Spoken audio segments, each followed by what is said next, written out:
Aujourd'hui, je vous propose de venir avec moi à la rencontre des équipes du SAMU social.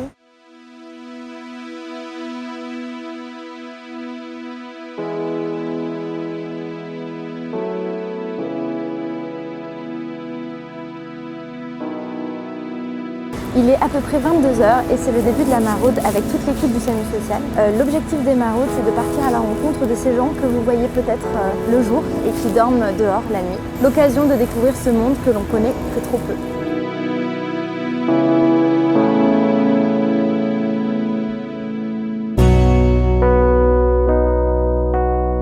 Aujourd'hui, de plus en plus de femmes sont contraintes de passer leur nuit dans la rue, dans les bus noctiliens, dans les salles d'attente des hôpitaux ou toute autre solution de fortune. En France, 22% des personnes isolées sans domicile sont des femmes. En 2016, 5391 femmes seules ont appelé au moins une fois le 115 de Paris. Un quart d'entre elles étaient en errance depuis plus de 6 mois. 69% d'entre elles n'avaient jamais appelé le 115 auparavant. Pour comprendre les difficultés de ces femmes qui vivent dans la rue, nous avons décidé de partir avec une superbe équipe de Régis, l'infirmier, Nathalie, travailleuse sociale, et Léa, éducateur spécialisé, pour toute une nuit de maraude.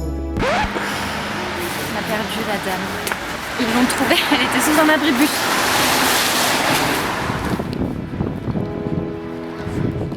Alors la pluie, ça complique la tâche de tout le monde, principalement déjà du SAMU social qui a du mal à trouver les gens, car ils s'abritent. Donc c'est déjà le froid c'est compliqué et la pluie c'est compliqué. Livraison express. Je te débarrasse. Attention toi, c'est chaud.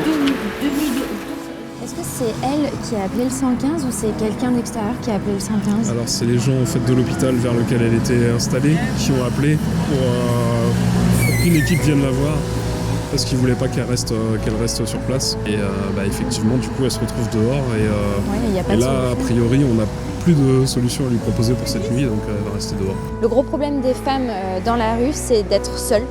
C'est forcément plus compliqué pour elles parce que y a une question physique de défense tout simplement. Elles sont plus facilement agressées. Déjà pour les hommes à la rue c'est très dangereux, c'est que ça reste quand même un univers assez violent. Les femmes du coup elles recherchent beaucoup de protection pour se mettre à l'abri.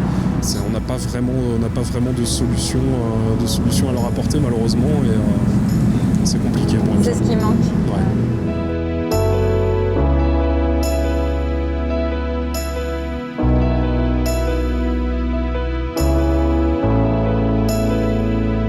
Dans ce centre d'hébergement, il y a autant de personnes qui sont en situation d'urgence, donc qui sont là pour une nuit, que des gens qui sont en situation de stabilisation, c'est-à-dire qui sont là pour plusieurs mois, voire un an. C'est des gens qui peuvent travailler la journée et venir ici le soir. C'est un centre d'hébergement du SAMU social de Paris, qui a 3 ans, donc qui a été conçu vraiment, qui a été pensé pour les gens de la rue en fait.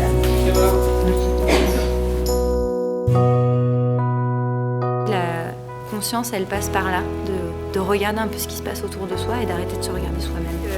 Il existe plein de moyens de pouvoir soutenir toutes ces équipes qui font des maraudes le soir. Il y a le moyen financier, bien sûr, de pouvoir donner de l'argent pour permettre à ces équipes de travailler correctement. Mais il y a aussi de véhiculer ce message, de dire que non, c'est pas un mythe, ça existe vraiment, ça existe partout. Et il faut arrêter de se voiler la face, c'est juste là, sous nos yeux en fait. Dormir à la rue est inadmissible, qui que l'on soit, homme ou femme, mais les dangers pour une femme sont plus grands. La rue est dangereuse pour tout le monde, mais la vulnérabilité particulière d'une femme à la rue ne fait nullement débat. Parce que les femmes dans la rue se cachent, elles en deviennent invisibles. Si vous voulez aider financièrement, vous pouvez faire un don sur larueavecelle.fr. Parce que je sais que parfois donner de l'argent c'est compliqué, si vous avez envie d'agir avec nous, partagez cette vidéo.